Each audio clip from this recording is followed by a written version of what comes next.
Okay, so be present. Be in the here, be in the now. Okay? Pag oras ng trabaho, trabaho. Oras ng pahinga, pahinga. Oras sumaya, sumaya. Oras ng lungkot, lumungkot. Oras ng tulog, tulog.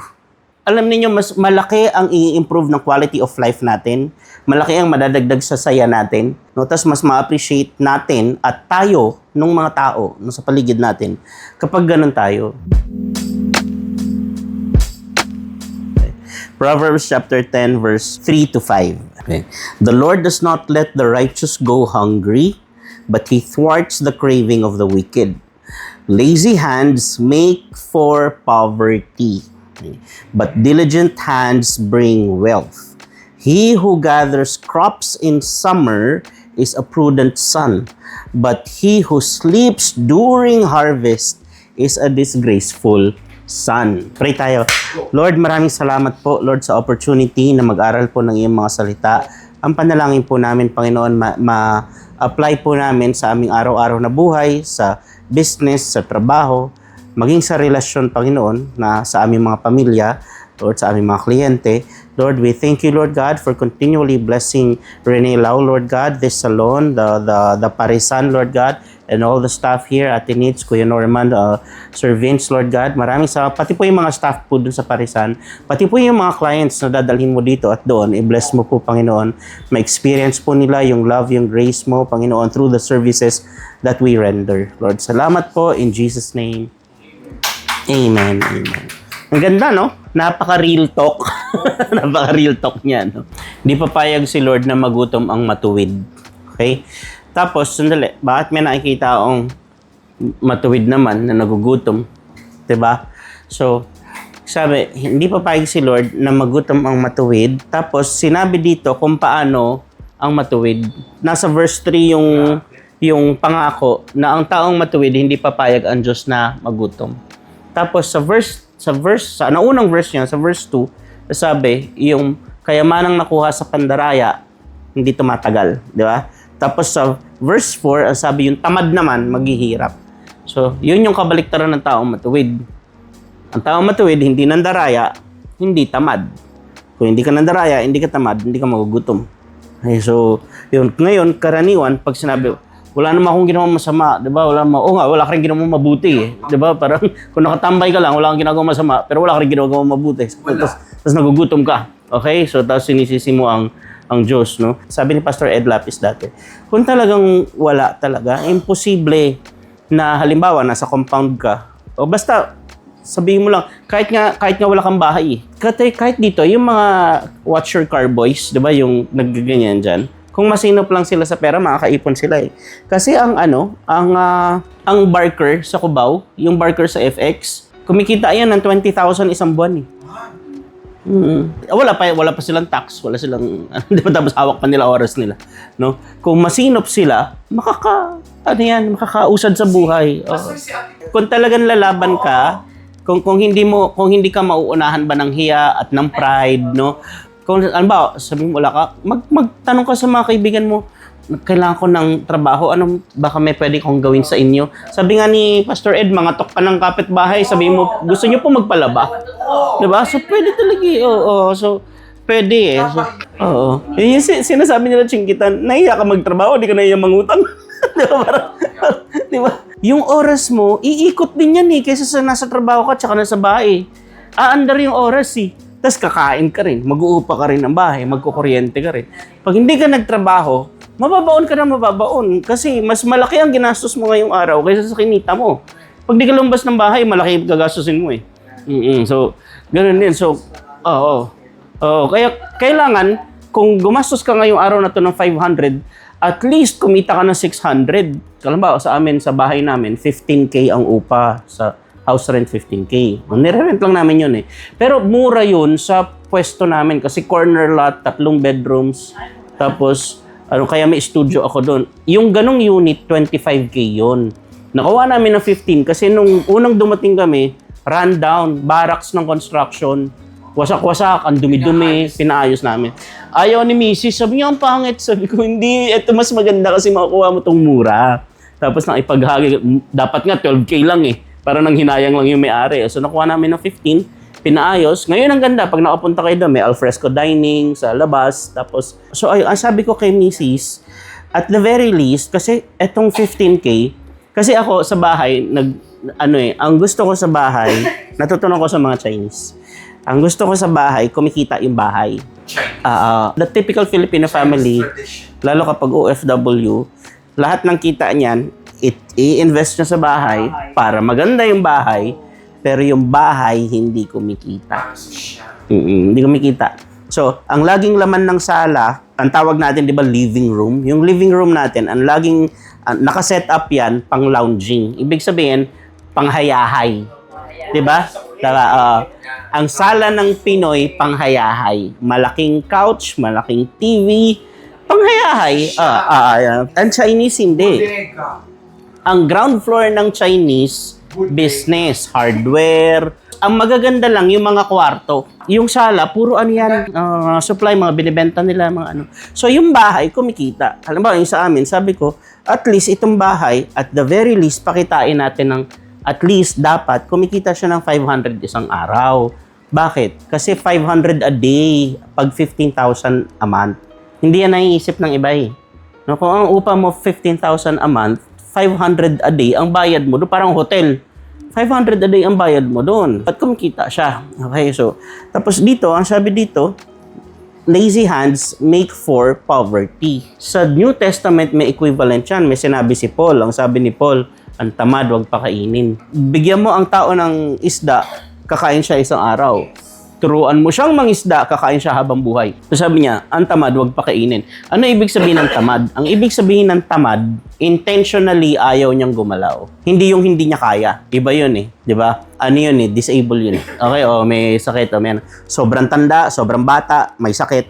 Yan lang yung pwedeng hindi gagalaw kasi hindi nila kaya. Okay? Pero lahat ng kaya, dapat gumalaw. Sa mga disciples, ganun ang system nila. Yung Book of Acts, sabi ni Pedro, wag na kami ang mag-asikaso ng pagkain. Kasi ang trabaho namin magturo. So, ibig sabihin, at that time, sila Pedro pa mismo, ang nag-aasikaso ng pagkain. Nang panahon ni Jesus, sila ang nag-aasikaso ng pagkain. Di ba? Yung nagpakain ng 5,000, sila nag-aasikaso. Sabi niya, wag na kami kasi ang dami na natin. Kasi ang dami na nila eh. Nung nag-preach si Pedro, 3,000 naging Kristiyano. Sabi niya, ang dami na natin.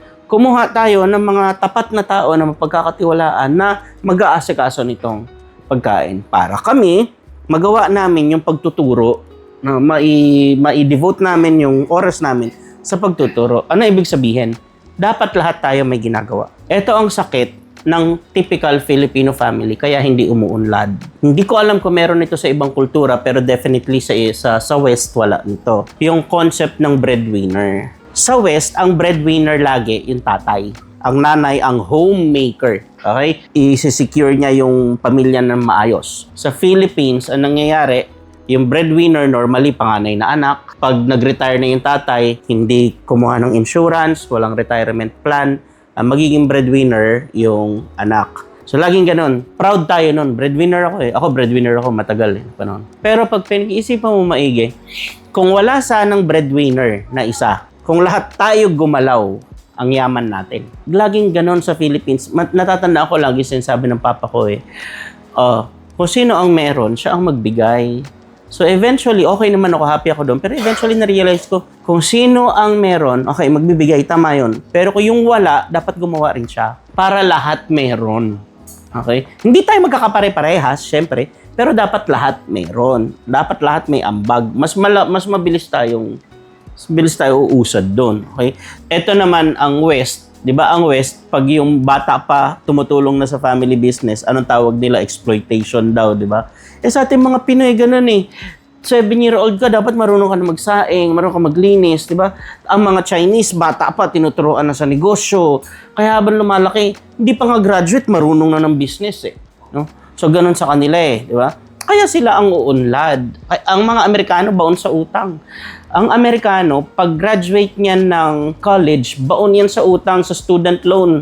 Ang Chinese, hindi. Ang Chinese, pagka-graduate niya, yaman niya na. Kasi bata pa lang, kumikita na siya. Wala namang masama maging trabahador. Pero dapat, lahat tayo, dadaan dyan, pero dapat dadaan ka lang. Pero syempre, may mga tao na mas masaya sila doon, di ba? Halimbawa, pag nag-commit ka sa boss mo, Tapos nakita mo, mahirap maghanap ng ganitong boss, ang bait, dito na ako, di ba? So, suportahan ko na to hanggang ano. Mahirap talaga maghanap ng matinong amo. Maraming umaalis sa trabaho, gusto nila yung trabaho. Ba't umalis? Ayaw nila ng amo. Kung hindi yung amo, yung manager. Yung manager, masama ugali. So, alis. Ang inaayawan ng tao, yung kasama eh. Hindi naman yung trabaho. Kasi kaya nga siya pumasok, kaya niya yung gawin eh. Ba't umalis? Ayaw niya yung kasama, ayaw niya yung ano. So, syempre, hindi lahat ng umalis, yung iba tinanggal.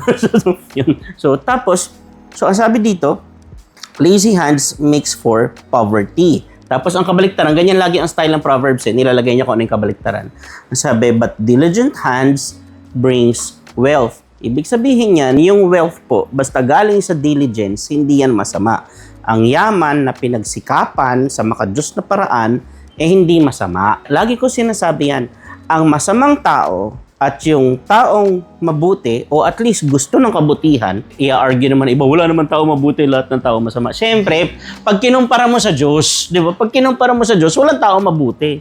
Pero sa normal na tao, alam naman natin may mabuti, may hindi. Kahit sa bata, makikita mo, may batang mabait, may batang salbahe.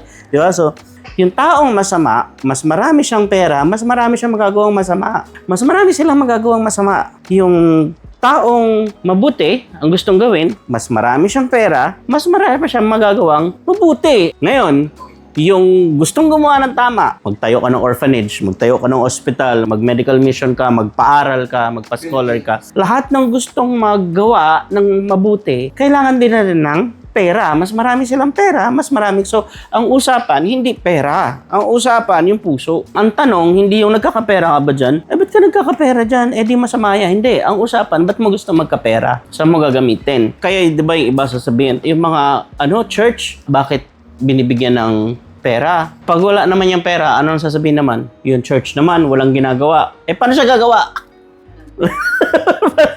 Di ba? Hindi man lang magpakain. Paano bibili pagkain? Di ba? Di walang magpakain. Walang pang-kuryente. So, ito malaki kinalaman nito, lalo nung nagbagyo. He who gathers crops in summer is a prudent son. But he who sleeps during harvest is a disgraceful son. Tanong, mabuti ba yung tulog? Masama. Mabuti. Pero pag ginawa mo sa maling panahon, oras ng trabaho, oras ng ani, nag-aani sila, natutulog ka. Hindi ko alam kung inabot nyo itong story na to, yung tipaklong tsaka yung langgam. Yung tipaklong, naglalaro lang siya, pag tag-araw, laro siyang laro, inaaya niya si langgam maglaro. Sige na, ba't puro ka dyan trabaho? Ang ginagawa ni langgam, nag-iipon ng butil ng bigas. No? Sabi yan, KJ mo naman, hindi ka na sumali, maglaro tayo sa labas. Hindi, kasi pag tag-araw talaga, ganito talaga, kailangan mag-ipon. Tapos nagtag-ulan. So si langgam, maayos siya doon sa lugar niya, dami niyang ipon. Si tipaklong, kumatok siya doon sa bahay ni langgam. Meron pa kaming book noon ng bata ko eh. Kumatok siya doon, tapos basang-basa siya. Pinapasok siya ni langgam, tapos binigyan siya ng butil ng bigas para may pagkain din siya. Yung pastor namin, si Pastor William, may sinabi siya, di ko makalimutan. Sabi niya, problema sa ating mga Pilipino, walang nagtatapal ng bubong pag tag-araw. Pag tag-araw, pwede mong tingnan kung may butas yung bubong mo eh. Pwede mong buhusan yun eh. Tapos titinan mo, tapos saka mo tatapalan.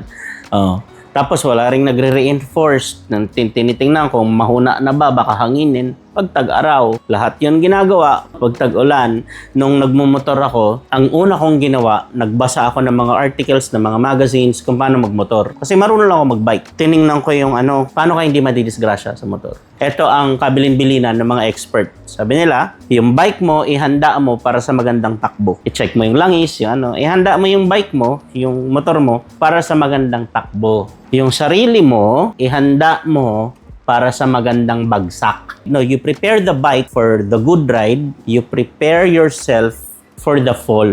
Marami akong kaibigan na sumemplang, na ito ang laging sinasabi. Sana sinuot ko yung guwantes ko. Kasi pag wala kang guwantes, ang una mong itutukod yung kamay eh. Pag umiskid kang ganun, una mo itutukod, kung wala kang suot, dito sino yan? Diba? So, sana sinuot ko yung helmet ko, humampas yung... Tapos, pag nakamotor ka daw, lagi mong iisipin, nakikita mo sila, hindi ka nila nakikita. Ibig sabihin, marami na aksidente kasi inassume nila na kung gano'n nila kalinaw nakikita yung kotse, kasi kita ko yung kotse, paparating, kitang-kita ko eh. Dahil nakikita ko siya, niisip ko, nakikita rin niya ako. Ang mata naman ng kotse, hindi yung ilaw, ang mata ng kotse, yung driver. Yung driver nasa loob eh. Lalo pag gabi, tas tinted, makikita ka ng driver, 2 dipa na lang ang layo eh. kung kakayanin pa ba ng preno yun.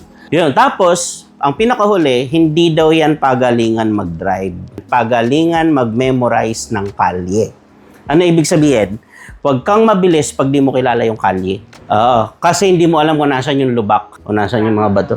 Di ba? Kung nasa racetrack ka, tama namang magmabilis. Dito, pero hindi doon. Tama namang matulog, pero wag sa oras ng anihan. Yung iba naman, hindi na natulog. Namatay agad, di ba? So, trabaho na lang trabaho, di na nagpahinga. Pwede muna tayo sa verse 4. Ang tatamad-tamad, siguradong Maghihirap. ang masipag, hindi ka sigurado na yayaman agad. Pero at least di siya maghihirap. Correct. Ang tatamad-tamad, hindi baka maghirap, sigurado. Ibig sabihin, kahit meron ka ngayon, kung tatamad-tamad ka, maghihirap ka. Sa Psalm 90 verse 12, ito sabi. Ang sabi, Lord, teach us to number our days aright so we may gain a heart of wisdom. Dito tayo matatapos ha. Sa Tagalog, sabi ni David sa Lord, Panginoon, turuan mo po kaming magbilang ng aming mga araw para magkaroon kami ng puso ng karunungan. Ang sabi diyan, marunong mag-isip ang taong umaani, nagagapas sa panahon ng anihan. Ibig sabihin, yung sinasabi ni Kuya Kun dati, ang buhay weather yan. May seasons. Nasa season ka ng pag-aaral, aral ka. Nasa season ka ng trabaho, nandiyan ka sa oras ng trabaho, trabaho ka. Oras ng pahinga, pahinga ka. Anong nangyayari sa tao kaya nadidepress na, anxiety, hindi happy, hindi productive?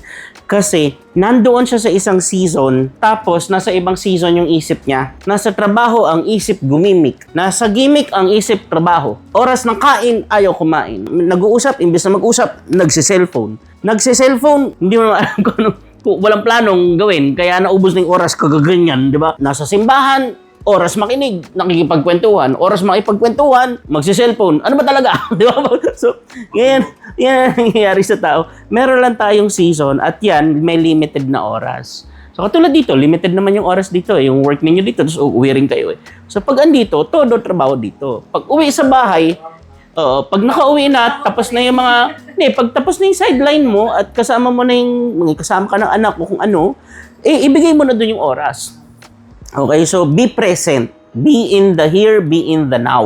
Okay? Yung parang yung sinasabi ng teacher namin na nasa klase ka, lumilipad isip mo, di ba? Meron pang joke dati na kasi yung bintana, tapat ng basketball court, sabi ng teacher, kanina ka patingin ng tingin sa basketball court andito ka, pero yung isip mo nandun. Di ba?